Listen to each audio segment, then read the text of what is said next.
বাহিরে থেকে মৃদু স্বরে মিউজিকের আওয়াজ ভেসে আসছে। অনু মায়ের হাতে হাতে কাজ করে দিয়ে রুমে গিয়ে একেবারে সেজেগুজে তৈরি হয়ে নেয়। তারপর বোনের রুমে এসে দেখে মুখ ঘোমরা করে ঘামটি মেরে বসে থাকলো। আজ এত আনন্দের মুহূর্তেও তার ভীষণ মন খারাপ। ছোটবেলা থেকেই বোনের কাছে মানুষ হয়েছে সে, সবসময় আপু আপু বলে পিছনে ঘুরত। আর আজ কিনা সে বোনটাকে ছাড়াই থাকতে হবে। তার অন্য পরিবারের তার বোন অন্য পরিবারের সদস্য হয়ে যাবে। আজকের পর থেকে তার বোন সারা জীবনের জন্য অন্য কোথাও গিয়ে থাকবে। এটা ভাবতেই কান্না পাচ্ছে অনুর। সে জানে না কেন বিয়ের পর মেয়েরাই পর হয়ে যায়, কেন মেয়েদেরই অন্যের বাড়িতে যেতে হয়। ওই ছেলেরা তো কেউ বিয়ে করে বাড়ি ছেড়ে আসে না, তাহলে কেন মেয়েদের বাড়ি ছেড়ে মা বাবা ভাই বোনদের ছেড়ে পরের বাড়িতে যেতে হয়? সত্যি মেয়েদের নিজের বাড়ি বলতে কিছুই নেই, সারা জীবন অন্যের পরিবারেই থেকে যেতে হয়। বোনকে মন খারাপ করতে দেখে অরি নিজের কাছে আসতে বলে। অনু দু হাতে লেহেঙ্গা চেপে ধরে বোনের কাছে গিয়ে পাশে বসলো। অরি দু হাতের মাঝে তার আদরের ছোট বোনের মলির মুখটা নিয়ে কপালে ভালোবাসার পরশিকি দিয়ে বলল, একদম মন খারাপ করে না অনু। তুই যদি মন খারাপ করে থাকিস তাহলে কিন্তু আমারও মন খারাপ হয়ে যাবে। আমি জানি তুই কি ভাবছিস, এটাই যে আজকের পর থেকে আমি পর হয়ে যাব, তাই তো? অনু মাথা উপর নিচ করে হ্যাঁ বলে।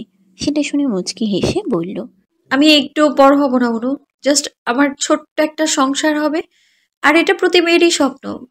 তোর যখন আমার কথা মনে হবে তখন আমাকে জাস্ট একটু খবর দিস। আমি ছুটে চলে আসবো আমার বোনের কাছে। আজ তো সবার থেকে বেশি তোর হ্যাপি হওয়ার কথা। দীর্ঘদিনের অপেক্ষার পর আজ তোর আপুর তার ভালোবাসার মানুষটার সাথে বিয়ে। এতে কি তুই একটু খুশি না? অনু বোনের হাতের উপর নিজের হাত রেখে বলল, ভীষণ খুশি আপু, ভীষণ। এই তো, এটা না হলে আমার বোন। বোনের হাসি মাখা মুখ দেখে অনুরও সব মন খারাপ উধাও হয়ে গেল। সেও খিলখিল করে হেসে উঠল। সেদিকে এক দৃষ্টিতে তাকিয়ে থেকে শিহাব বিড়বিড় করে বলল, হাসি তো নয়, যেন আগুনের গোলা। বাক্যটি অনুর কর্ণপাত হতেই হাসিটা থেমে গেল। চট করে ঘাড় ঘুরিয়ে তাকিয়ে বলল, হ্যাঁ শিয়াল ভাই, একদম পুড়ে ছাই করে দিব সবাইকে। বলেই মুখ টিপে হাসল। সঙ্গে সঙ্গে আবারও হাসি রোল পড়ে গেল। এদিকে বেচারা শিয়াল তবু শিহাব কপাল কুঁচকে তাকিয়ে থাকলো সবার দিকে।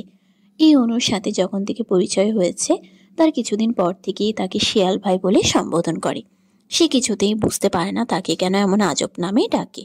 অবশ্য তাকে একা নয়, রাকিবকে বিসি ভাই ও মিমকে ডিমাপু বলে ডাকে। আরোহীকেও আলোহীন আপু বলে সম্বোধন করে। অরের মতো বাকিরাও অনুকে নিজেদের ছোট বোন হিসেবে দেখে, এই জন্য কেউ কিছু বলে না, বরং মজা করে।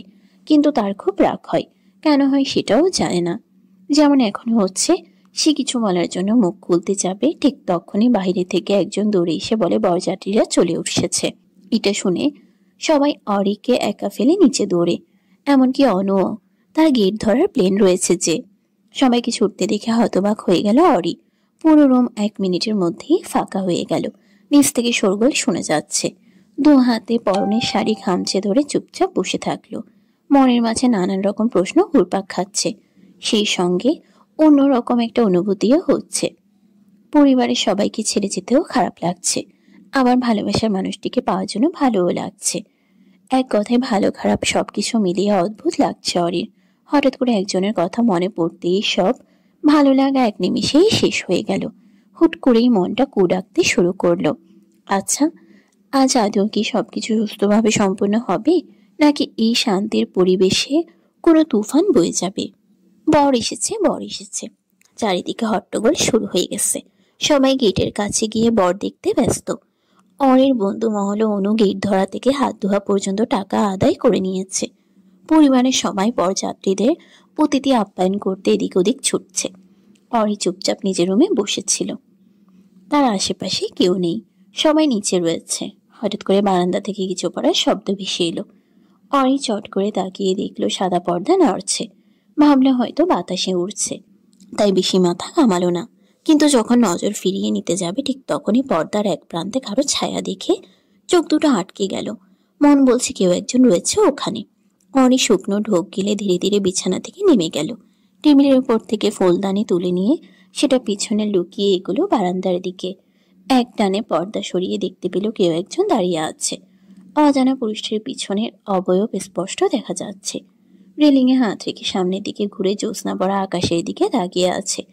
এই সুযোগে অরি খুব সাবধানে লোকটার পিছনে এসে ফুলদানিটা সামনে নিয়ে এসে মাথায় আঘাত করার উদ্দেশ্যে উঁচু করতেই কেউ একজন পেছন থেকে রুমাল সহ তার নাক মুখ চেপে ধরল। অরি ফুলদানিটা নিচে পড়ে গেল। ধস্তাধস্তির এক পর্যায়ে অরি জ্ঞান হারিয়ে পেছনে থাকা ব্যক্তিটির গায়ে ঢলে পড়ল। ভাগ্যিস ভাবিকে সময় মতো অজ্ঞান করলি, নয়তো এতক্ষণে আমি হাসপাতালে থাকতাম। কি ডেঞ্জারাস মেয়ে রে ভাই। Shut up. কালো রঙের স্যুটবুট পরিহিত ব্যক্তিটি খ্যাপ করে উপরের বাক্যটি বলে অচেতন অরিকে নিজের দিকে ঘুরিয়ে পাজাকুলে তুলে নিল। অতঃপর এমন একটা কাণ্ড ঘটিয়ে বসলো যেটা দেখে দ্বিতীয় ব্যক্তিটি শকড হয়ে গেল। অরিকে নিয়ে বারান্দার দিকে এগিয়ে গিয়ে হুট করে রেলিংয়ের ওপারে ফেলে দিল। এটা দেখে দ্বিতীয় ব্যক্তিটি চোখ বড় বড় করে চিৎকার করে উঠল। ইয়া মাবুদ, এটা কি করলি তুই? মেয়েটা তো মরে যাবে। So what? তোর রাগে গজ গজ করতে করতে কথাটা বলে এগিয়ে এসে ডান পাশে রেলিং ধরে নিচে ঝুঁকে তাকালো এবং স্বস্তি নিঃশ্বাস ফেলল। যাকে গাধাটার বুদ্ধি আছে বটে। কয়েকজন গার্ড বিশাল সেফটি নেট ধরে রেখেছে, যার মধ্যে অরি পড়ে আছে। পিছনে ঘুরে বিস্মিত চোখে তাকিয়ে বলল, মেয়েটাকে এমন করে না ফেললেও পারতি। তোর মতে সোকল নায়কদের মতো কাঁধে করে বারান্দা টপকে নিয়ে যাওয়া উচিত ছিল, রাইট? ইয়েস, এইটা তো দেখতে চাইছিলাম। চোখ দুটো একদম টেলে দেব, ইডিয়েট। যেটা বলা হয়েছে সেগুলো রুমে রেখে আয়, কুইক। অরির বারান্দাটা পিছনের দিকে হওয়ায় তাদের অনেকটাই সুবিধা হয়েছে। সব লোক সামনেও বাড়ির ভেতরে রয়েছে। এই দিকটায় তেমন কেউ নেই বললেই চলে। প্রথম ব্যক্তির কথা মতো দ্বিতীয় ব্যক্তিটি রুমের ভেতর গিয়ে নিজের কাজ শেষ করে বেরিয়ে এলো। অতঃপর দুজন যে মই দিয়ে এসেছিল সেটা দিয়ে আবার নিচে নেমে গেল। তাদের এখানকার কাজ হাসিল হয়েছে। ধীরে ধীরে সময় অনেকটাই অতিবাহিত হয়ে গেল। চোখে মুখে পানির ঝাপটা এসে পড়তেই অরি হালকা নড়ছড়ে উঠল। মাথাটা ঝিমঝিম করছে, চোখের পাতা দুটোও ভারী হয়ে এসেছে। বাম হাত মাথায় রেখে পিটপিট করে চোখ মেলে তাকায় এবং চোখের সামনে ভেসে উঠল অচেনা কয়েকজন পুরুষের চেহারা। অরি কিছু বুঝতে না পেরে আবার চোখ দুটো বুঝে নিল। তার মাথাটা ফাঁকা ফাঁকা লাগছে। মনে করার চেষ্টা করছে তার সঙ্গে কি হয়েছিল এবং সে এখানে কেন। তার তো বাড়িতে থাকার কথা ছিল। এসব ভাবতে ভাবতেই যখন সবটা মনে পড়লো তখন চট করে চোখ মেলে তাকিয়ে এক লাফে চেয়ারে বসা থেকে উঠে দাঁড়ালো অরি। হ্যাঁ, তার স্পষ্ট মনে আছে আজ তার বিয়ে এবং কেউ একজন তাকে কিডন্যাপ করেছে। অরির ভেজা চেহারায় রাগ খুব ফুটে উঠল। রীতিমতো রাগে শরীর কাঁপছে তার। সামনে দাঁড়িয়ে থাকা লোকটার উদ্দেশ্যে চেঁচিয়ে বলে উঠল, হাউ ডিয়ার ইউ! আপনাদের সাহস কি করে হয় আমায় তুলে নিয়ে আসার? কে আপনারা আর কি শত্রুতা আমার সঙ্গে? অরির প্রশ্নে কেউই কোনো জবাব দিল না। সেটা দেখে আরো রেগে গেল। Answer me damn it! Ori চিৎকারে পুরো রুম কেঁপে উঠলেও ওদের কারোরই কিচ্ছু যায় আসলো না। তারা নিজেদের মতোই চুপচাপ দাঁড়িয়ে আছে। অরি আবারও কিছু বলতে যাবে, ঠিক সেই সময় পেছন থেকে একজন গম্ভীর কণ্ঠে বলে উঠল, ওদের উপর চিল্লাফাল্লা করে কোনো লাভ নেই, বরং নিজের এনার্জি ওয়েস্ট হবে। যা জিজ্ঞেস করার আমাকে করতে পারিস। আমি চেষ্টা করবো সব প্রশ্নের উত্তর দেওয়ার। কথাগুলো কর্ণপাত হতেই অরি এক মুহূর্তের জন্য থমকে গেল। সে অবিশ্বাস্য চোখে পিছনে ঘুরে ব্যক্তিটির দিকে তাকালো। ওনাকে দেখে আপনা আপনি মুখ থেকে বের হয়ে এলো। লিওন ভাইয়া, আপনি? লিওয়ান এগিয়ে এসে অরির চোখের দিকে তাকিয়ে বলল, ইয়েস, আমি। যাক, ভুলে যাসনি তাহলে আমায়। অরি নিজের চোখ সরিয়ে নিয়ে কাটকাট গলায় বলল, আপনার মতো মানুষকে এত সহজে ভুলে যায় কি করে বলুন? তা আমায় কেন তুলে নিয়ে এসেছেন এখানে? কি উদ্দেশ্য আপনার? আজ না তোর বিয়ে, সেটাই হবে এখানে। অরি অবাক দৃষ্টিতে তাকিয়ে বলল, মানে? মানেটা খুবই সিম্পল। আজ এখানেই সবার সামনে বিয়ে হবে তোর। জাস্ট বটটাই চেঞ্জ হয়েছে। মানে কি সব বলছেন আপনি? মাথা খারাপ হয়ে গেছে? আমার এখানে কেন বিয়ে হবে? আর আমার বরটাই বা কেন চেঞ্জ হবে?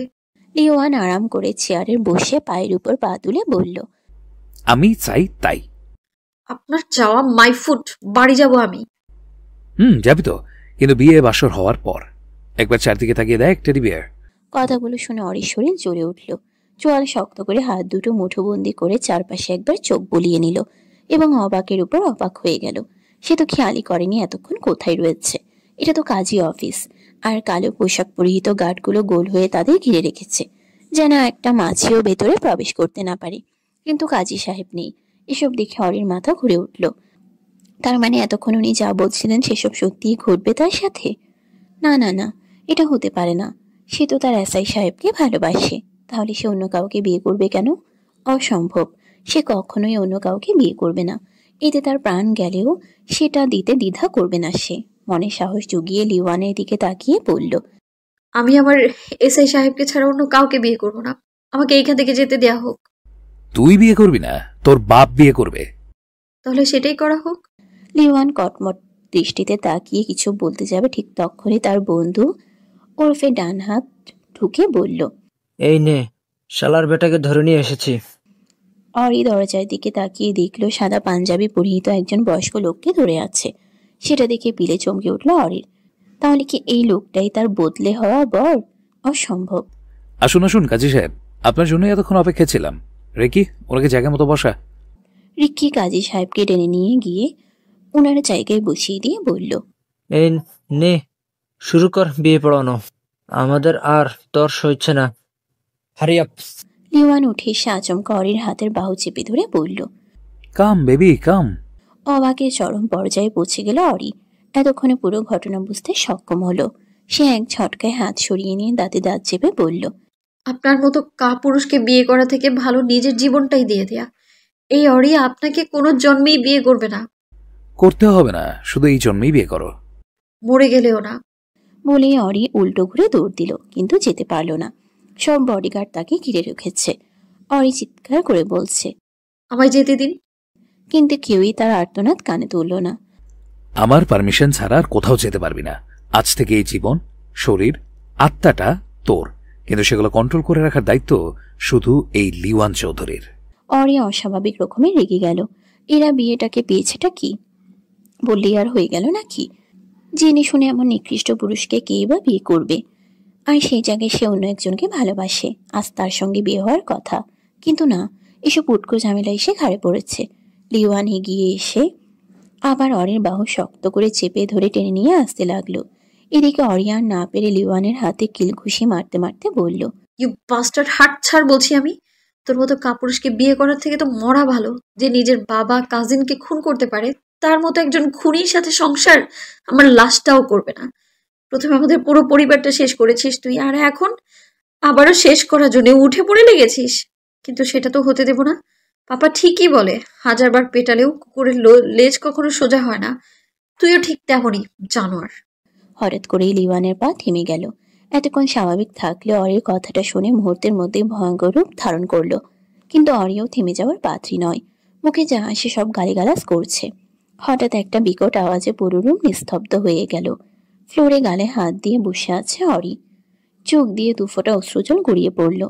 এই প্রথম তার গায়ে কেউ হাত তুলল। অশ্রুসিক্ত নয়নে অগ্নিমূর্তির ন্যায় দাঁড়িয়ে থাকা লিয়ানের দিকে তাকিয়ে বলল, একটা কেন, 1000টা চর মারুন, মারতে মারতে মেরে ফেলুন, তবুও আমি আপনাকে বিয়ে করব না।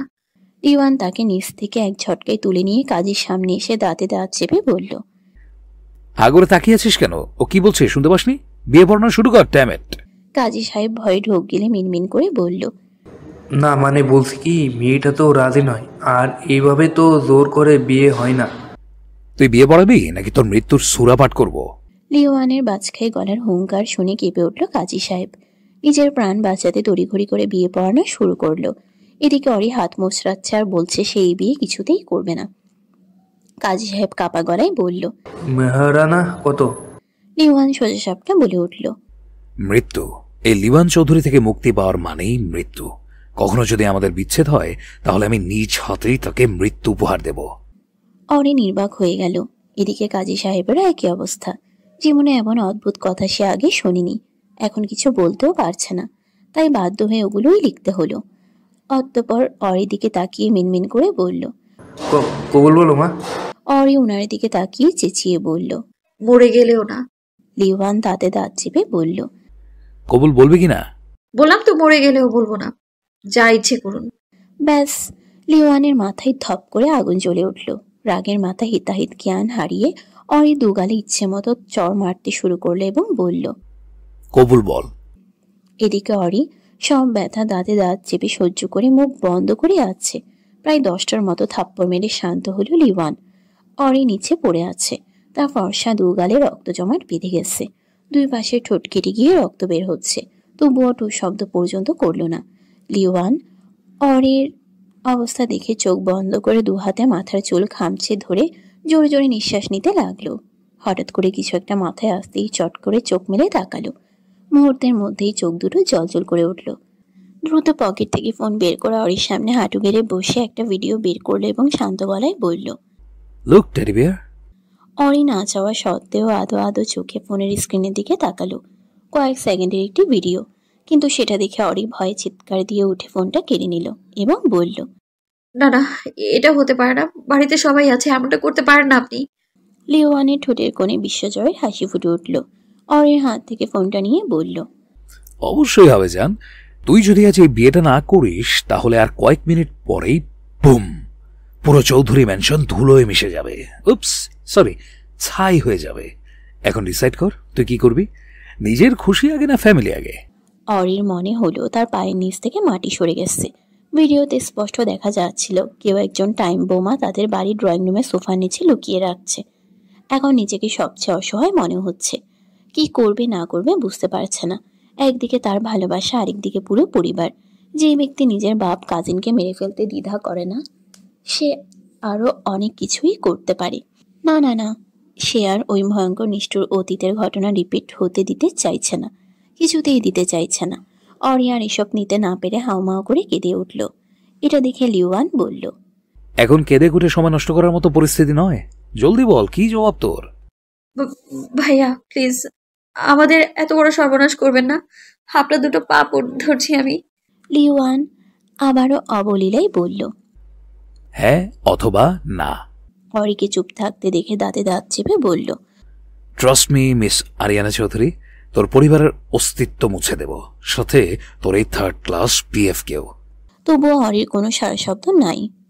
লিওয়ান ঘাড় কাত করে ভ্রু চুলকিয়ে রিক্কির উদ্দেশ্যে বলল, call him and tell him to kill everybody. না না, আমি রাজি বিয়ে করতে, বিয়েতে রাজি আমি, কবুল। বর্তমান। অরি এসব মনে করে আবার ফুপিয়ে কেঁদে উঠল। সে হাজার চেষ্টা করেও বিয়েটা আটকাতে পারেনি। হ্যাঁ, নিজের পরিবারকে ওই নরপশুর হাত থেকে বাঁচিয়ে নিতে পেরেছে, কিন্তু নিজেকে নয়। তাদের গাড়ি এসে থামলো এক আলিশান ডুপ্লেক্স বাড়ির সামনে। সেদিকে কোনো ভ্রুক্ষেপ নেই অরির। সে তো আগের মতোই সিটে মাথা এলিয়ে চুপচাপ বসে আছে। বিয়ে হয়ে যাওয়ার পর অনেকবার বলেছিল তাকে যেন জাস্ট একবার বাড়িতে যেতে দেয়। প্রমিস করেছিল সবার সাথে দেখা করেই চলে আসবে, কিন্তু ওই পাষাণ পুরুষটার হৃদয় গলেনি, বরং জোর করে টেনে হিঁচড়ে গাড়িতে তুলে নিয়ে এসেছে। তার ভাবনার মাঝেই লিওয়ান গাড়ি থেকে নেমে অরিকেও টেনে বের করলো। সদ্য বিয়ে হওয়া স্বামী নামক পাষাণ ব্যক্তিটি অরিকে এক প্রকার টেনে হিঁচড়ে বিশাল আকৃতি বাড়ির ভেতর নিয়ে এসে ড্রয়িং রুমে ছুঁড়ে ফেলে দিল। অরি ব্যথায় কুকিয়ে উঠল। লিওয়ান মাথার ব্রাউন চুলগুলো খামচে ধরে দ্রুত পায়ে বাম দিকে কর্নারে রাখা ছোট্ট বারের কাছে গিয়ে গ্লাসে বিয়ার ঢেলে নিয়ে এক চুমুকে সবটাই শেষ করলো। কাজের অফিসে বলা অরির প্রতিটি কথা কানে বাজতে লাগলো। এইটুকু মেয়ের এত বড় সাহস, সবার সামনে তাকে আবার অপমান করেছে, এমনকি গালি পর্যন্ত দিয়েছে। লিওয়ান চেষ্টা করছে নিজেকে সংযত রাখতে, কিন্তু পারছে না।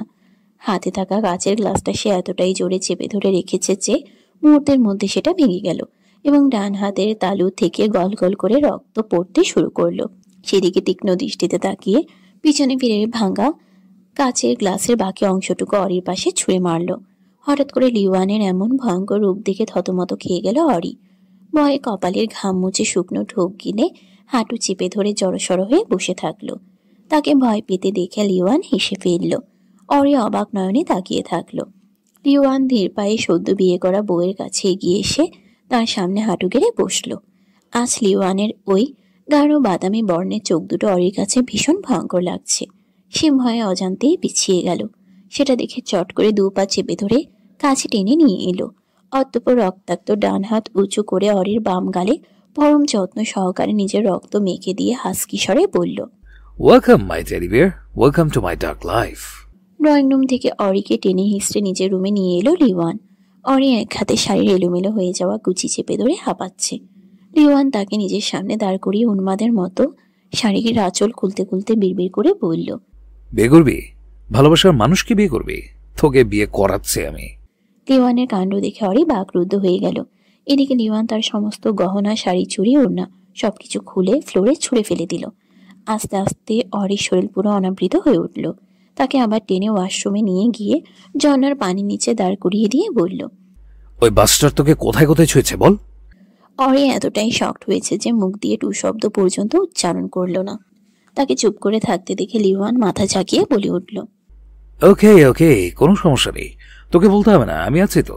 এই লিওয়ান চৌধুরী তোর ভালোবাসার মানুষটির স্পর্শ কেন পুরো অস্তিত্বটাই মুছে দেবে। তোর লাইফে শুধু একজনেরই অস্তিত্ব থাকবে, আর সেটা এই আমি, নায়ক তোর হাজবেন্ডের। কথাগুলো বলেই ঝর্ণা বন্ধ করে দিয়ে ওয়াশরুমের ভ্যানিটির উপর থেকে লুফা ও বডি ওয়াশ নিয়ে অরির পুরো শরীর ঘষে মেজে দিতে লাগলো। অরি হতবাক নির্বাক, হতবিহবল হয়ে ড্যাব ড্যাব চোখে শুধু তাকিয়ে থাকলো। ধীরে ধীরে অরির ফর্সা শরীর লাল টকটকে হয়ে উঠল, সাথে হাত পা জ্বালাও করছে। মনে হচ্ছে ত্বকের নরম চামড়াগুলো তুলে নিবে। অরি ব্যথায় চোখ দুটো কিছু বন্ধ করে নিল। লজ্জায় ঘৃণায় মুখাবয়ব লাল হয়ে উঠল। লিওয়ান এবার অরির চেহারা দিকে এগিয়ে এলো। তার গাঢ় বাদামি বর্ণের তীক্ষ্ণ চোখ দুটো অরির তরতর করে কাঁপা কাঁপা ঠোঁটের দিকে। ডান হাতের বৃদ্ধা আঙ্গুল খয়েরি রঙের লিপস্টিক দেওয়া ঠোঁটের মাঝে চেপে ধরে হিসিয়ে বলল, ও তোকে কতবার কিস করেছে? চোখ মেলে শান্ত দৃষ্টিতে তাকিয়ে থাকলো অরি, মুখে কিছু বলল না। আর বলবেও বা কিভাবে? তার ঠোঁট দুটো যে চেপে ধরে রেখেছে শয়তানটা, চাইলেও তো কিছু বলতে পারছে না। লিওয়ান তার ঠোঁট দুটো ঘষতে ঘষতে মুহূর্তের মধ্যে চামড়া তুলে রক্তাক্ত করে ফেলল। হঠাৎ করে কিছু একটা মাথায় আসতেই তার হাত থেমে গেল। চট করে মুখ তুলে অরির দিকে তাকালো এবং ব্রকুচকে জিজ্ঞেস করলো, আচ্ছা তুই আদৌ ভার্জিন তো? লিওয়ান সোজা সাপটা অরির চরিত্রের দিকে আঙ্গুল তুলল। সেটা শুনে অরির চোখ দুটো অসম্ভব রকমের লাল হয়ে উঠল। এক ঝটকায় নিজের কাছ থেকে দূরে সরিয়ে দিল লিওয়ানকে। হঠাৎ ধাক্কার জন্য প্রস্তুত ছিল না, যার ফলে কয়েক কদম পিছিয়ে গেল। অরি খ্যাক করে বলে উঠল, হ্যাঁ, আমি ভার্জিন নই। এতে কোনো সমস্যা আপনার? অরি ভেবেছিল লিওয়ান হয়তো রেগে যাবে, কিন্তু তেমন কিছুই ঘটল না। বরং লিওয়ান আলতো হেসে এগিয়ে এসে ঝর্ণার পানি ছেড়ে দিল। শরীরে পানি পড়তেই তেলে বেগুনে জ্বলে উঠল অরি। তার ভেজা গলায় মুখ ডুবিয়ে দিয়ে বিড়বিড় করে বলল, কোনো সমস্যা নেই টেরিবে, তোর জন্য দ্য গ্রেট ডক্টর লিওয়ান চৌধুরী অন্যের এটু খাবার খেতেও কোনো দ্বিধা করবে না। দাঁতে দাঁত চিপে অপমানটা সহ্য করে নিল অলি। স্বামী নামক মানুষটার প্রতি তরতর করে ঘৃণাটা আরো কয়েকগুণ বেড়ে গেল। হঠাৎ করে লিওয়ান কিছু না বলে তাকে রেখে বেরিয়ে গেল। এতক্ষণে যেন হাঁপ ছেড়ে বাঁচল অরি। তড়ি ঘড়ি করে কেবিনেট থেকে দুটো সাদা রঙের তোয়ালে নিয়ে একটা শরীরে জড়িয়ে নিল ও অন্যটা দিয়ে ভেজা চুলগুলো মুছতে মুছতে দরজার দিকে এগিয়ে গেল। এত রাতে গোসল করার ফলে ঠান্ডায় কাঁপছে সে। দরজার কাছে এসে হাতলটা ধরে টান দিতেই থমকে গেল। বাইরে থেকে দরজাটা বন্ধ, মানে লিওয়ান তাকে ওয়াশরুমে আটকে রেখে চলে গিয়েছে। অরি বার কয়েকবার চেষ্টা করেও খুলতে পারল না। একসময় হাল ছেড়ে দিল। সে ভালো করেই বুঝতে পারছে এটা ইচ্ছে করেই করা হয়েছে তাকে শাস্তি দেওয়ার জন্য। না হলে এত সহজে লিওয়ান চৌধুরী সবকিছু মেনে নেবে? কখনোই না। অরির বোঝা হয়ে গেছে আজ রাত তাকে এখানেই কাটাতে হবে। কিছু সময় অতিবাহিত হয়ে যাওয়ার পর অরির ভাবনাকে ভুল প্রমাণিত করে দিয়ে দরজা খুলে ভেতরে প্রবেশ করলো লিওয়ান। তার পরনের পোশাক থেকে চুয়ে চুয়ে পানি পড়ছে। হাতে থাকা বড় RFL এর বালতিটা নিচে রেখে দিয়ে অরির দিকে তাকালো।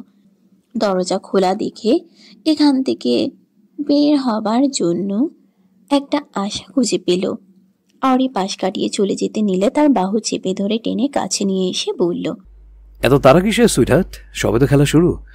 আমার হক অন্য কাউকে বিলিয়ে দিবি আর সেটা আমি চুপচাপ মেনে নেব? এটা তুই ভাবলি কি করে? তুই যে অন্যায়টা করেছিস সেটার প্রাপ্য শাস্তিটা তো তোকে দিতে হবে, তাই নয় কি? ইউনো, আমি আবার কারো ঋণ আর শাস্তি নিজের কাছে পুষিয়ে রাখাটা একদম পছন্দ করি না। So let's go baby. অরির হাত ধরে বাথটবের কাছে নিয়ে গেল। পিছনে আবার ফিরে এসে দরজাটা বন্ধ করে বালতিটা সঙ্গে করে নিয়ে এলো। অরি কপাল কুচকে সেদিকে তাকালো এবং দেখতে পেল অনেকগুলো আইস কিউব ও বরফের পানির বোতল। লিওয়ান পরনের ভেজা স্যুট খুলে পাশে রেখে দিল। বাথটবের মধ্যে সবগুলো আইস কিউব ও বরফ পানি ঢালতে শুরু করলো।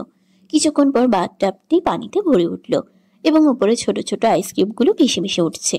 লিওয়ান পানিতে 1 মিনিটের মতো হাত রেখে উপরে উঠিয়ে শয়তানি হাসি দিয়ে বলে উঠল, একদম পারফেক্ট। অতঃপর ঘাড় ক্যাত করে অরির দিকে তাকাতেই অরি ভরকে গেল। ওই ভয়ানক হিংস্র চোখের ভাষা বুঝতে পেরে কয়েক কদম পিছিয়ে গেল। সেটা দেখে হেসে বলল, ভয় পাচ্ছিস কেন? খুব বেশি কষ্ট দেব না, জাস্ট 5 মিনিট এখানে বসে থাকবি। অরি ভার্ত চোখে তাকিয়ে বলল, অসম্ভব, এত রাতে আমি এই বরফের মধ্যে বসে থাকতে পারবো না। খুব বেশি ঠান্ডা না তো? তো আমি ওই পানিতে নামবো না মানে নামবো না। আপনার ইচ্ছে হলে আপনি গিয়ে বসে থাকুন, আমায় একদম টানবেন না। ইচ্ছে ছিল গঙ্গার পানিতে নিয়ে গিয়ে চুবিয়ে তোর সমস্ত পাপ ধুয়ে আনবো। কিন্তু অনেকটা রাত হয়ে যাওয়ার জন্য প্ল্যানটা ক্যান্সেল করতে হলো, তাই এখন এটা দিয়ে কাজ চালাতে হবে। আমি আর না শুনছি না মিসেস লিওয়ান চৌধুরী। একজন পাপিষ্ঠের মুখে অন্যের পাপ মোছা বাক্যটা বড্ড বেমানান মিস্টার চৌধুরী। তোর এসব ভাও কথা শোনার মতো টাইম নেই আমার। যা বলছি সেটা কর, নাহলে কি করবেন? জোর করতে বাধ্য হব। এছাড়া আর কি বা করতে পারবেন আপনি? তার ছেলে সুরে কথাটি বলে নিজ হাতেই এগিয়ে গিয়ে বাথটাবের ভিতর নেমে গেল। মনের মধ্যে জেদ চেপে বসলো অরির। খুব বেশি কি হবে, অসুস্থই তো হবে, মরে তো আর যাবে না। চোখ মুখ বন্ধ রেখে চোয়াল শক্ত করে দাঁতে দাঁত চেপে চুপচাপ ঠান্ডা পানির মধ্যে বসে থাকলো। এদিকে লিওয়ান অরির কাণ্ড দেখতে দেখতে চেঞ্জ করে নিল। কোমরে তোয়ালে পেঁচিয়ে বলে উঠল, ডান, এখন উঠে আসতে পারিস। কিন্তু অরির কোনো সারা শব্দ না পেয়ে কাছে এলো। কোমরে এক হাত রেখে অন্য হাতে কপাল চুলকিয়ে অরির আপাত মস্তক পর্যবেক্ষণ করলো। সে আগের মতোই থম মেরে বসে আছে, শুধু তার হাত পা ঠোঁট, পুরো শরীর কাঁপছে। মুখটা কেমন জানি ফ্যাকাশে হয়ে গিয়েছে। এই ছেলেটা তার থেকেও দ্বিগুণ ঘাটতেরা। লিওয়ান ফোঁস করে একটা নিঃশ্বাস ফেলে বাহিরে গিয়ে কাবার থেকে একটি শার্ট নিয়ে এলো। বাথটব থেকে এক ঝটকায় অরিকে তুলে পরনের ভেজা ঠান্ডা হয়ে যাওয়া তোয়ালে খুলে নিচে ফেলে দিল। অতঃপর বরফের মতো ঠান্ডা হয়ে যাওয়া অরি ছোট্ট শরীরটা মুছে শার্ট পরিয়ে দেয়। অরি এখনো চোখ দুটো বন্ধ করে আছে। লিওয়ান তাকে কাঁধে তুলে নিয়ে ওয়াশরুম থেকে বের হয়ে গেল। অরি তার সমস্ত শরীরের ভার ছেড়ে দিল। লিওয়ান তাকে পুরাতন স্টোররুমে নিয়ে এলো।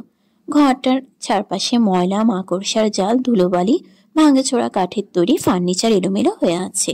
এসবের মধ্যেই একটি চৌকির উপর শুয়ে দিল অরিকে। পিঠের তলায় শক্ত কিছুর অস্তিত্ব অনুভব করে আস্তে আস্তে চোখ মেলে তাকালো। তোর মতো মেয়ের আমার রুমে একটু স্থান নেই, এটাই তোর জন্য best option. So good night my little wife.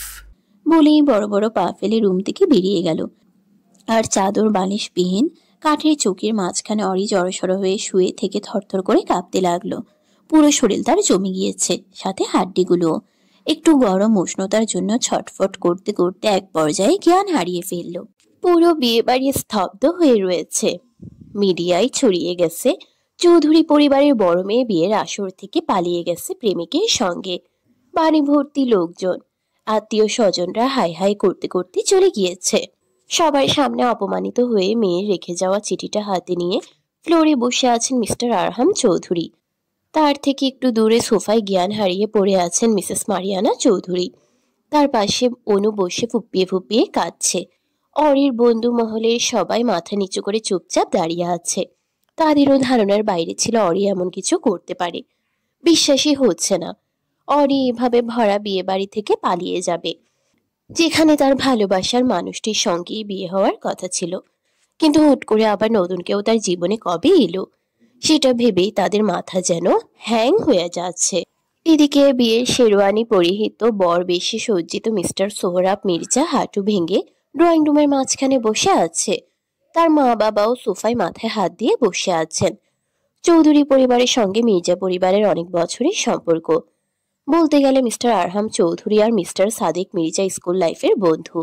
ওনার একমাত্র ছেলে মিস্টার সোহরাব মির্জা। বন্ধুত্বকে আরো গাঢ় করার জন্য ঠিক করেছিলেন তাদের মেয়ে আর ছেলের বিয়ে দেবেন। প্রথমে আরহাম চৌধুরী আপত্তি করলেও যখন জানতে পারলেন দুজনই একে অপরকে ভালোবাসে, তখন আর বাধা দেননি।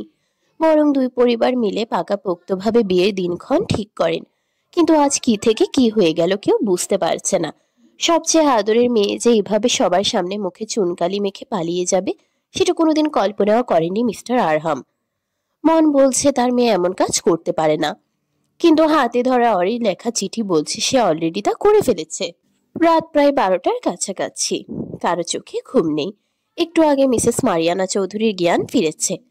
এত বড় শখ সামলাতে না পেরে তিনি জ্ঞান হারিয়েছিলেন। খুব করে চাইছিলেন এসব যেন মিথ্যে হয়, ঘুম ভেঙে গেলে দুঃস্বপ্ন চলে যাবে। কিন্তু না, তেমন কিছু হলো না। এটা কোনো স্বপ্ন নয়, বরং তীক্ষ্ণ বাস্তবতা, যা মেনে নেওয়া প্রায় অসম্ভব। মিসেস আয়েশা মির্জা ছেলের প্রাণে তাকিয়ে ধীর কণ্ঠে বললেন, আর কতক্ষণ এভাবে বসে থাকবে? এবার তো বাস্তবতা মেনে নাও। তোমার অরি এখন অন্য কারো হয়ে গেছে। এখান থেকে আর কোনো কাজ নেই। যা বদনাম হওয়ার তা হয়ে গেছে। তবুও সোহরাব মির্জা আগের মতোই নিশ্চুপ হয়ে বসে আছে। হিলদোল নেই। হঠাৎ সে উঠে দাঁড়িয়ে সবার উদ্দেশ্যে বলল, আমার অরে নিজে থেকে কোথাও যায়নি, তাকে হয়তো কেউ ইচ্ছে করে নিয়ে গেছে। এইসব কারো চক্রান্ত। ছেলের কথা শুনে মিস্টার সাদিক মির্জা ক্ষিপ্ত হয়ে গেলেন। ছোটবেলার বন্ধু বলে কিছু বলছেন না, কিন্তু ভেতরে ভেতরে দাউ দাউ করে জ্বলছেন। ওই পুচকো একটা মেয়ের এত বড় সাহস, তাদের গায়ে দাগ লাগায়। পুরো সোশ্যাল মিডিয়া হইচই করছে। একজন এসআই এর হবু বউ তাকে রিজেক্ট করে অন্যজনের সঙ্গে পালিয়েছে। এত বছরের মান সম্মান সব ধুলোয় মিশিয়ে দিয়েছে ওই মেয়েটা। মনে মনে তিনি প্রতিজ্ঞা করলেন, আজকের এই দিনটা তিনি কোনোদিনও ভুলবেন না। ওই মেয়েকে কিচ্ছুতেই ছাড়বেন না তিনি, দেখে নেবেন তাকে। আপাতত পরিস্থিতির চাপে চুপ রয়েছেন, কিন্তু ছেলের দিকে তাকিয়ে খ্যাক করে বলে উঠলেন, এটা তোমার কেন মনে হচ্ছে যে ওই মেয়ে নিজ ইচ্ছাতে যায়নি, বরং কেউ তাকে তুলে নিয়ে গেছে? কোন ভিত্তিতে বলছো? প্রেমের চক্করে পড়ে ভুলে যেও না তুমি আসলে কে। সোহরাব বাবার দিকে শান্ত চোখে তাকিয়ে বলল, আমি কিছুই ভুলে যাইনি ড্যাড, সব মনে আছে। আর এটাও মনে আছে অরি আমাকে ঠিক কতটা ভালোবাসতো এবং ভালোবাসে। এটাকে ভালোবাসা বলছো? আচ্ছা ঠিক আছে, মানলাম তোমার কথাটা। না হয় সত্যিই ভালোবাসতো। তাহলে ওই চিঠিটা কার? স্পষ্ট লিখেছে সেও অন্যজনকে ভালোবাসে এবং তাকেই বিয়ে করবে। এজন্যই তো তোমাকে রিজেক্ট করছে। এটা কিছুতেই সম্ভব নয় ড্যাড। অরের চোখে নিচের জন্য অসীম ভালোবাসা দেখেছি। আর তুমি জানো আমার চোখ কখনো ধোকা দেয় না। হলফ করে বলতে পারি এসবের পেছনে তৃতীয় কারো হাত আছে। সোহরাবের কথা শুনে মিস্টার আরহাম চৌধুরীর মাথায় প্রথমেই এলো লিওয়ানের নাম। হ্যাঁ, লিওয়ান তাদের চরম শত্রু। বিশেষ করে তার অতীতে করা অন্যায়ের প্রতিশোধ নিতে যা খুশি করতে পারে সে। এমনকি তার মেয়েদেরও মেরে ফেলতে দ্বিধা করবে না। আজকের ঘটনার পেছনে নিশ্চিত লিওয়ানের হাত রয়েছে। না হলে তার সরল মেয়ে এমন কাজ করবে, এটা কোনোভাবেই সম্ভব নয়।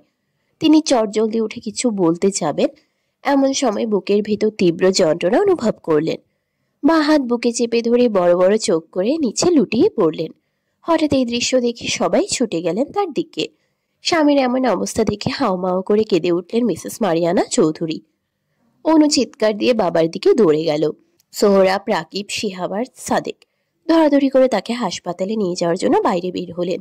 মিস্টার আরহাম চৌধুরী বুক চেপে ধরে ছটফট করে কিছু বলার চেষ্টা করেছেন, কিন্তু গলা দিয়ে শব্দ বের হচ্ছে না। শুধু বিড়বিড় করে অস্ফুট স্বরে একটাই নাম উচ্চারণ করছেন, লিওনাল।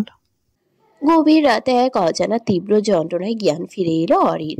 অনুভব করলো শরীরে প্রচন্ড ব্যথা হচ্ছে। কাঠের চৌকি হওয়ার ফলে পিঠে অনেক লাগছে। একটু নড়াচড়া করতে গিয়ে বুঝতে পারলো কিছু তার শরীরের উপর পড়ে রয়েছে। আবারও তীব্র যন্ত্রণায় চোখ মুখ কুঁচকে ফেললো অরি। চোখের উপর আলোর রশ্মি থাকার কারণে হুট করে চোখ মেলেও তাকাতে পারছে না। এদিকে যন্ত্রণাটা ধীরে ধীরে তীব্র থেকে তীব্রতর হচ্ছে। অরি না তাকিয়েও স্পষ্ট বুঝতে পারছে কেউ একজন তার সঙ্গে অন্তরঙ্গতায় মিশেছে। ব্যথায় অরি অস্ফুট স্বরে আর্তনাদ করে উঠল। সাথে ভেসে এলো একটি কণ্ঠস্বর, ফাইনালি আমার বউয়ের জ্ঞান ফিরে এসেছে। কথাগুলো অরির কর্ণে পৌঁছাতেই চট করে মাথা সোজা করে তাকালো। চোখের সামনে ভেসে উঠল লিওয়ানের সুদর্শন মুখশ্রী, সঙ্গে সঙ্গে অপ্রত্যাশিত দৃশ্যগুলো, যা দেখে অরির মাথায় আকাশ ভেঙে পড়ল। মুহূর্তের মধ্যে চোখ দুটো ছলছল করে উঠল। তার চোখে পানি দেখে লিওয়ান এগিয়ে এসে কপালে ঠোঁট ছুঁয়ে দিয়ে ফিসফিস করে বলল, কাঁদিস না জান, জাস্ট আরেকটু সহ্য কর। অরি দু হাতে লিওয়ানের উন্মুক্ত ফর্সা লোমহীন বুকে ধাক্কা দিয়ে নিজের উপর থেকে সরানোর চেষ্টা করল। ঘৃণায় তার শরীর জ্বলে যাচ্ছে। কান্নাগুলোও যেন আজ বাঁধন হারা হয়েছে। লিওয়ান তার দুহাত শক্ত করে ধরে চাদর বিছানো চৌকির সঙ্গে চেপে ধরল এবং গলায় মুখ ডুবিয়ে দিয়ে অজস্র চুমুতে ভরিয়ে দিল। অরি গলা কাটা মুরগির মতো ছটফট করে যাচ্ছে। বারবার চেষ্টা করলো লিওয়ানকে দূরে সরাতে, হাত ঠেকাতে, কিন্তু সব ব্যর্থ হলো। প্রতিটি স্পর্শ যেন অরির হৃদয়ে আগুন জ্বালাচ্ছিল। সে চিৎকার করতে চাইল, কিন্তু শব্দ হয়ে গেল নীরব। তুই যে বলি তুই ভার্জিন না, তবে এত ব্লিডিং হচ্ছে কেন? একটু থেমে, ওয়েট, তার মানে তুই তখন আমায় মিথ্যে বলেছিলি? ভেবেছিস এটা শুনে আমি তোকে ডিভোর্স দিয়ে দেবো, তাই না রে? কিন্তু তুই বারবার ভুলে যাচ্ছিস আমি কে। আমার কাছ থেকে এত সহজে তোর আর তোর ফাকিং ফ্যামিলির তো নিস্তার নেই। আমার লাইফটা যেমন তোরা বাপ মেয়ে হেল করেছিস, ঠিক তেমনই এখন তোদের পালা। ছোটবেলায় যা যা করেছিস আমার সঙ্গে, এখন সবটাই পে ব্যাক করবো। শুরুটা আজ তোকে দিয়ে করলাম। অরি লিওয়ানের দিকে এক আকাশ সমান ঘৃণা নিয়ে তাকিয়ে দাঁতে দাঁত চেপে বলল, নিজের করা অন্যায়ের শাস্তি অন্যকে কিভাবে দিতে হয় সেটা আপনার থেকে শেখা উচিত। এসব করতে একটুও লজ্জা হলো না আপনার? একজন মেয়ের অচেতন হওয়ার সুযোগ নিয়ে নিজের পুরুষত্ব ফলালেন, একটু কি বাদলো না মনে?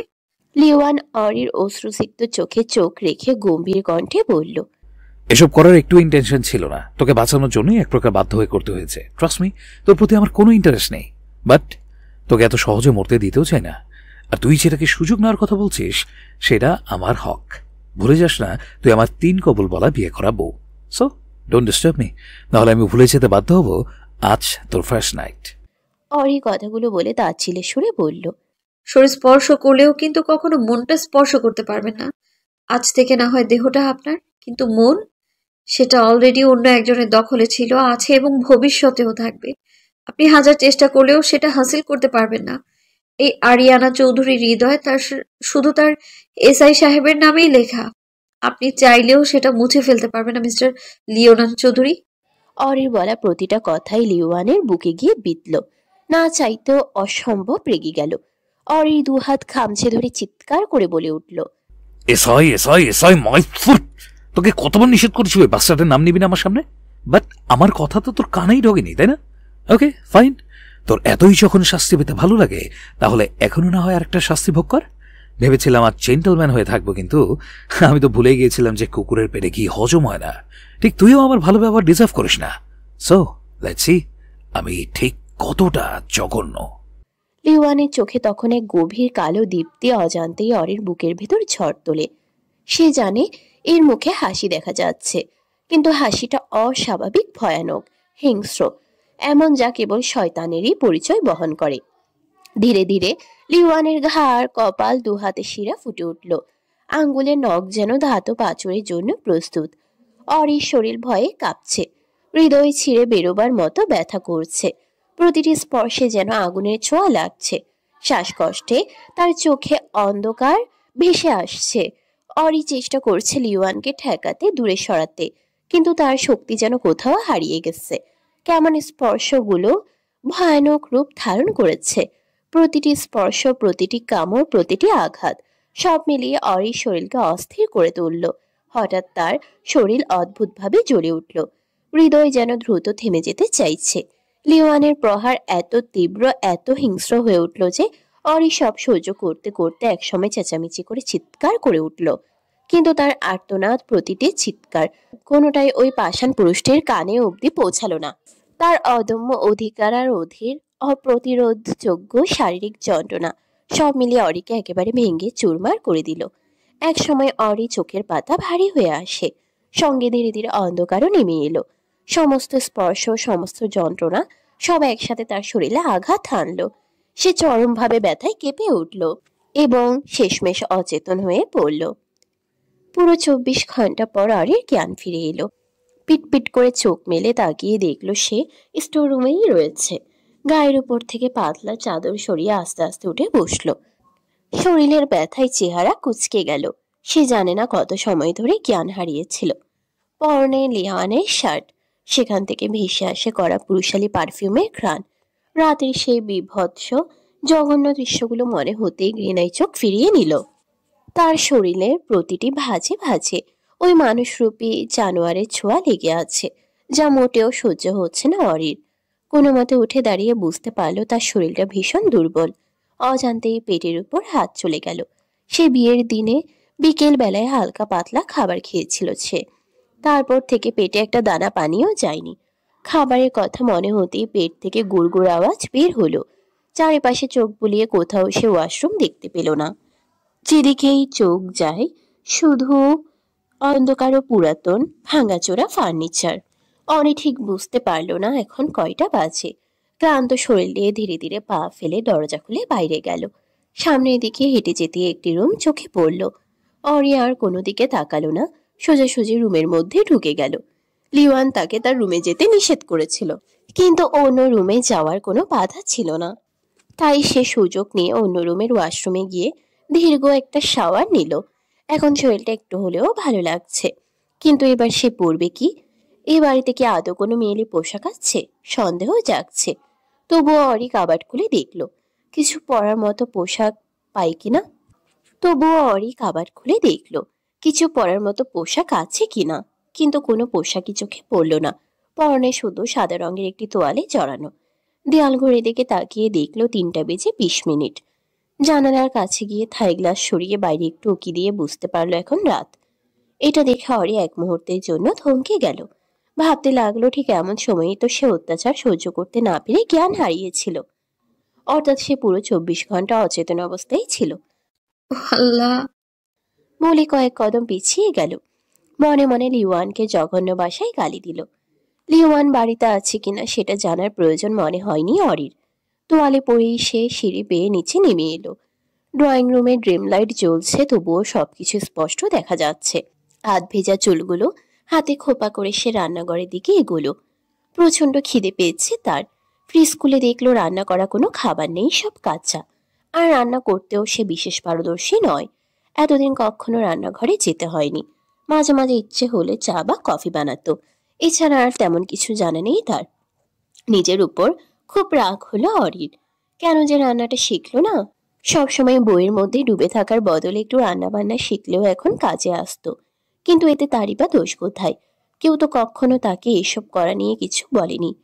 উল্টো মিস্টার আরহাম চৌধুরী কখনো অরিকে বা অনুকে রান্নাঘরে যেতে দেয়নি। পাপার কথা মনে হতে অরির বুকটা মোচড় দিয়ে উঠল। না জানি ওখানে কি ঘটেছে। নিশ্চয়ই সবার সামনে তার পুরো পরিবার অপমানিত হয়েছে। এতদিনের সম্মান সবকিছু ধুলো হয়ে মিশে গেছে। এই সবকিছুর পিছনে দায়ী একমাত্র লিওয়ান চৌধুরী।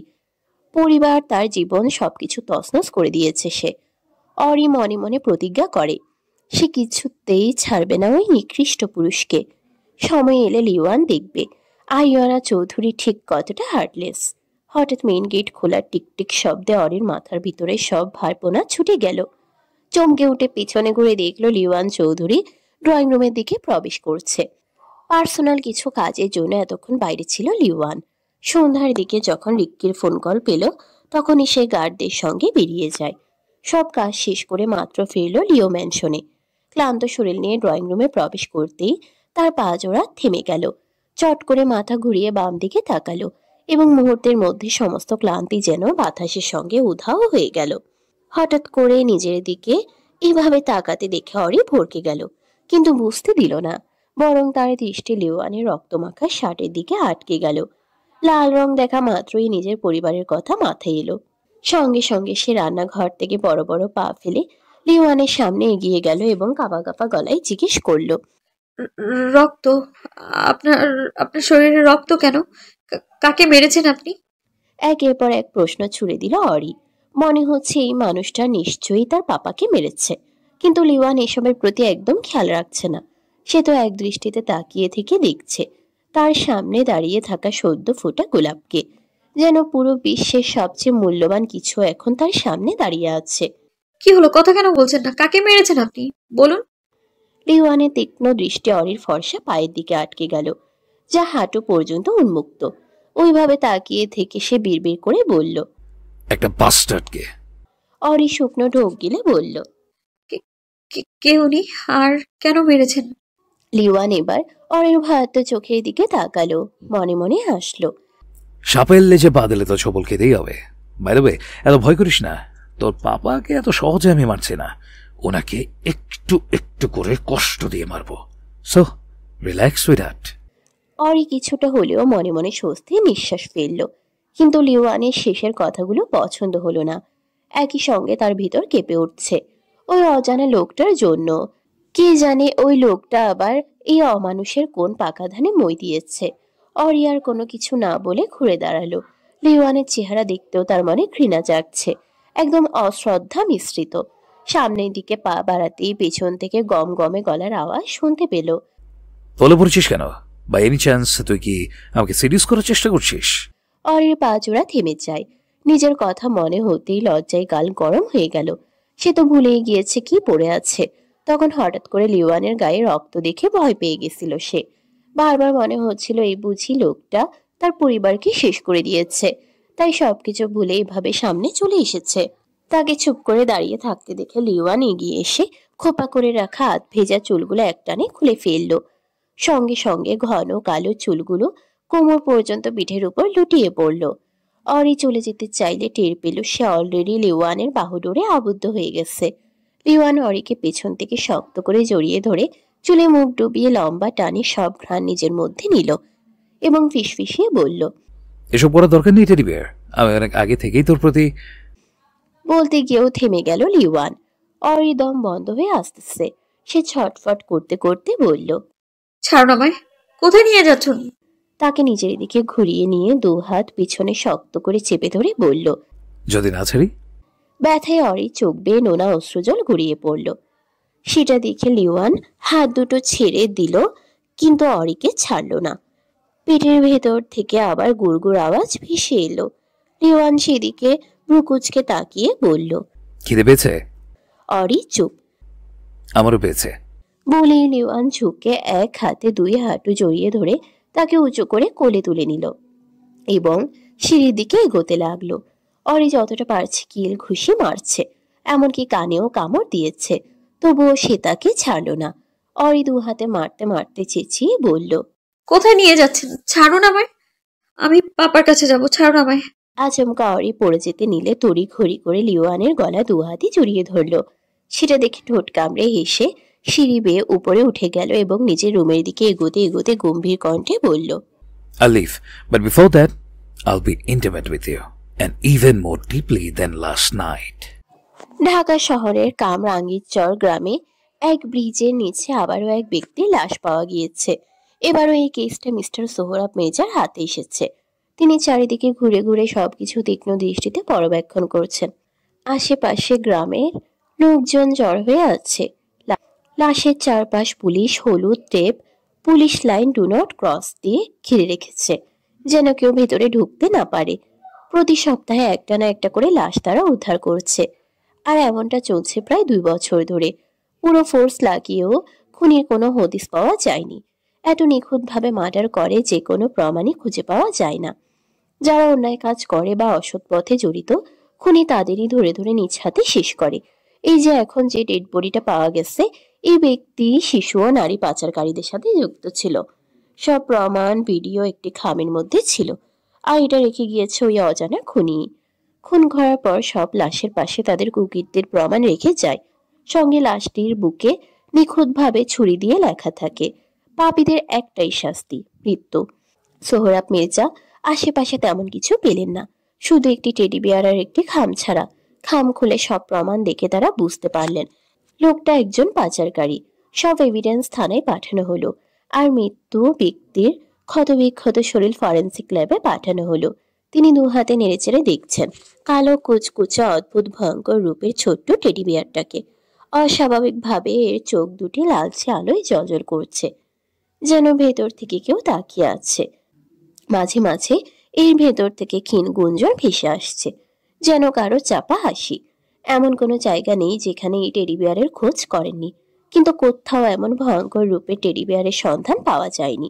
সবাই প্রায় নিশ্চিত হয়ে গেছে এই টেডি বিয়ারগুলো ওই খুনিই বানায়, তাই মার্কেটে এগুলো পাওয়া যায় না। সবাই প্রায় নিশ্চিত হয়ে গেছে এই টেডি বিয়ারগুলো ওই খুনিই বানায়, তাই মার্কেটে এগুলো পাওয়া যায় না।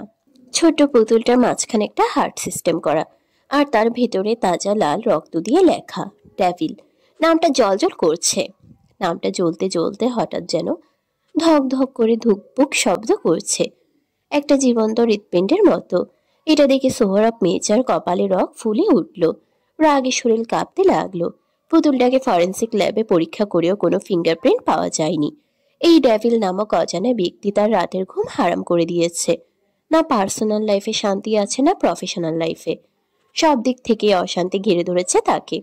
এদিকে কিছু মানুষ পুলিশের কাজ নিয়েও প্রশ্ন তুলতে শুরু করেছে, নিজেদের মধ্যে বলাবলি করছে। যা পুলিশ করতে পারে না, সেটা ডেভিল নামের এই অচেনা খুনি করে দেখাচ্ছে। এতে অনেকেই অবাক হয়ে বাব্বা বলে উঠেছে। রাগে ফুঁসতে ফুঁসতে সোহরাব মির্জা টেডি বিয়ারটাকে শক্ত করে খামচে ধরে দাঁতে দাঁত চেপে বিড়বিড় করে বললেন, তুই যেখানেই থাক, এই সোহরাব মির্জার হাত থেকে বেশি দিন বাঁচতে পারবে না। তোকে পাতাল থেকেও খুঁজে বের করব, জাস্ট একটা ক্লু, তারপর তোর সব খেলা খতম ডেভিল। লিও ম্যানশন। স্টোররুমের এক কোণে দেয়ালের সঙ্গে পিঠ ঠেকিয়ে ফ্লোরে হাত পা মেলে বসে আছে অরি। বন্ধ চোখের কোণা দিয়ে নীরবে অশ্রু গড়িয়ে পড়ছে। ক্ষতবিক্ষত শরীরটা একদম নিস্তেজ হয়ে পড়েছে, যেন দেহে প্রাণের কোনো চিহ্নই নেই। পরনে লিওয়ানে দেওয়া সাদা শার্ট জড়ানো আছে হাঁটু পর্যন্ত, কালচে হয়ে যাওয়া গলার কাছে কয়েকটি বোতাম খোলা, আর সেখান থেকে উকি দিচ্ছে অজস্র কামড়ের চিহ্ন। সে আজও নিজেকে রক্ষা করতে পারেনি ওই অমানুষের হাত থেকে। গত রাতের মতো আজও নিজের সর্বস্ব হারিয়ে বসে আছে। সেই ভোর রাত থেকে কাঁদতে কাঁদতে এখন যেন কান্নাগুলোও নিশ্চুপ হয়ে গেছে। অতিরিক্ত চিৎকারের কারণে গলার স্বরটাও ভেঙে গেছে। অরি একটুও নড়াচড়াও করতে পারছে না। দুদিন ধরে না খাওয়া শরীরের উপর এত অত্যাচার বয়ে গেছে যে এখন নিজের সর্বশক্তি হারিয়ে ফেলেছে। তীব্র যন্ত্রণায় পুরো শরীর ফেটে যাচ্ছে তার, কিন্তু তাকে দেখার মতো কেউ এখানে নেই। অরির আজ নিজের পরিবারের কথা খুব মনে পড়ছে, বিশেষ করে ছোটবেলার সময়। চৌধুরী বংশের প্রথম মেয়ে হওয়ার কারণে সবাই তাকে খুব আদর করত, ভালোবাসত, যাকে বলে সবার নয়নের মণি। অরি তার বড় আম্মুর খুব আদরের মেয়ে ছিল। ওনার ছেলের থেকে বেশি তাকে ভালোবাসত, অনুকে বাসত, কিন্তু সবার থেকে একটু বেশি তার জন্য ভালোবাসা বরাদ্দ ছিল। এখন যে মানুষটা তাকে প্রতিনিয়ত মৃত্যুর সমান কষ্ট দিচ্ছে, এক সময় ওই মানুষটাই তাকে চোখে হারাতো। সে একটু ব্যথা পেলেও ওই মানুষটা পুরো বাড়ি মাথায় তুলে ফেলতো। তার যতটা কষ্ট হতো তার থেকে দ্বিগুণ ওই মানুষটার হতো। কিন্তু এখন এখন পুরো পরিস্থিতিটাই বদলে গেছে। প্রিয় মানুষগুলো হয়ে উঠেছে চরম শত্রু। সেই ছোট্টবেলার হাসি খুশি পরিবারটা এক ভয়ঙ্কর তুফান শেষ করে দিয়েছে। এখন যেটুকু বেঁচে আছে সেটাও শেষ করার জন্য তুফান নামক লিওয়ান চৌধুরী আছেই তো। ধীরে ধীরে সবকিছু ধ্বংসের দিকে নিয়ে যাচ্ছে। হঠাৎ চোখ মুখে তীব্র আলো পড়তেই অরি দু হাতে চোখ আড়াল করার চেষ্টা করলো। লাল হয়ে যাওয়া ফোলা ফোলা চোখ দুটো মিলে পিটপিট করে তাকিয়ে দেখলো লিওয়ান দাঁড়িয়ে আছে দরজার কাছে, হাতে একটি প্লেট ও পানির বোতল। অরি ঘৃণায় চোখ সরিয়ে নিল। চোখের সামনে ভেসে উঠল কিভাবে লিওয়ান নিজের খায়েশ মিটিয়ে তাকে এখানে ছুঁড়ে ফেলেছিল। অরির মনে হচ্ছে তাকে শুধু ভোগ করার জন্যই জোর করে বিয়ে করে নিয়ে এসেছে। এর থেকে আর কি আশা করা যায় এই অমানুষটার কাছ থেকে? লিওয়ান দরজা বন্ধ করে ধীর পায়ে অরির দিকে এগিয়ে এসে তার সামনে হাঁটু গেড়ে বসলো। হাতে থাকা প্লেটটি এগিয়ে দিয়ে শান্ত গলায় বলল, এনে খাবার খেয়ে নে। খাবারের কথা শুনে অরি মুখ তুলে তাকালো। প্লেটের দিকে তাকিয়ে দেখলো দুটি পরোটা রোল করে রাখা।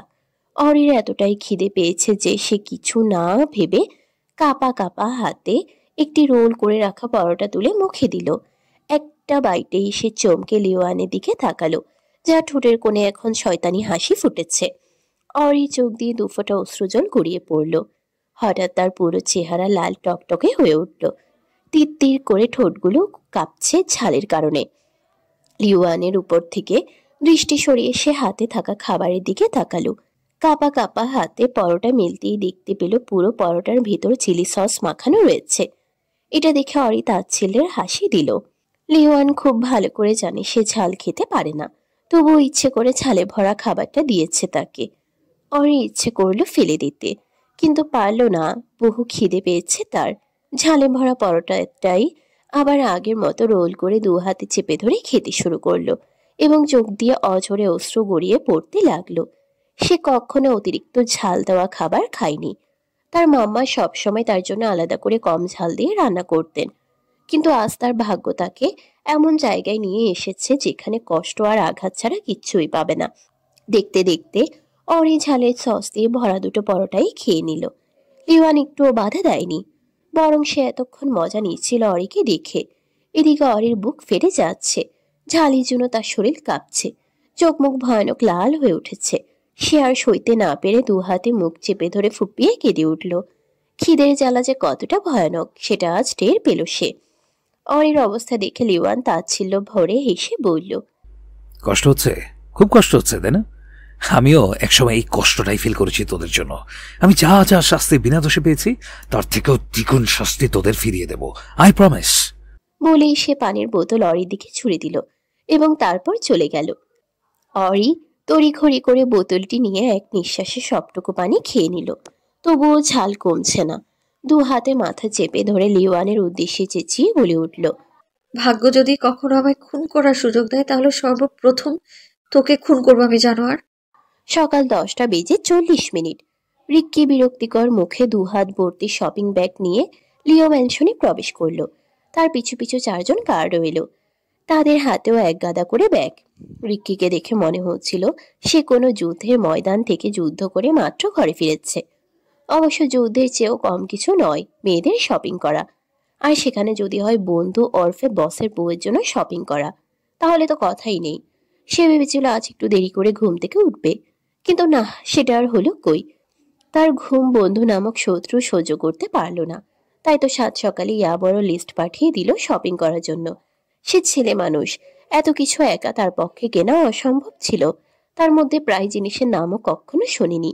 ভাগ্যের শপিং মলে মেয়ে স্টাফরা ছিল, তারাই সব মেয়েলি জিনিসপত্র গুছিয়ে দিল।